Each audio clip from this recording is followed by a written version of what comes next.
హుజూర్ నగర్లో 100 పడకల ఆసుపత్రిని మంత్రులు ఉత్తమ్ కుమార్ రెడ్డి, దామోదర రాజనరసింహ, తుమ్మల నాగేశ్వరరావు పరిశీలించారు. ప్రతి నిరుపేదకు ప్రభుత్వ ఆసుపత్రిలో మందులు ఉచితంగా ఇవ్వాలని మంత్రులు సూచించారు. హుజూర్ నగర్లోని 100 పడకల ఆసుపత్రిని అన్ని విధాలా అభివృద్ధి చేస్తామని వారు చెప్పారు. 6 గ్యారంటీల్లో భాగంగా ఆరోగ్యశ్రీని పెంచుతూ నిర్ణయాలు తీసుకున్నామని తెలిపారు.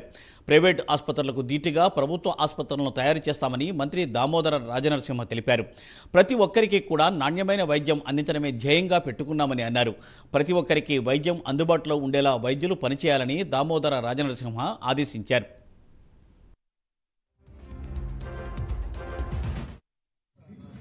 అదనంగా మీకు సివిల్ వర్క్స్ ఇన్ఫ్రాస్ట్రక్చర్ ఏం కావాలో మీరు పేపర్ మీద పెట్టి దాన్ని అంచనాలు వేసి కలెక్టర్ గారు రేపటిలోగా దయచేసి మీరు అంచనాలు వేసి అలాంగ్ విత్ ఎక్విప్మెంట్ మీరు ప్రాపర్ ఛానల్లో పంపించవలసిందిగా రిక్వెస్ట్ చేస్తున్నాను.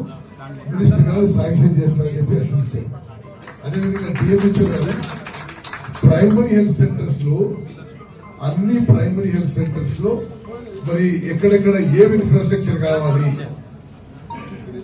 మీరు ఈ రోజే దాన్ని అదనపు గది కావాలన్నా ఓటీ కావాలన్నా మీకు ఇంకోటి కావాలన్నా మీరు దయచేసి అది లిస్ట్ అవుట్ చేసి పంపేయండి.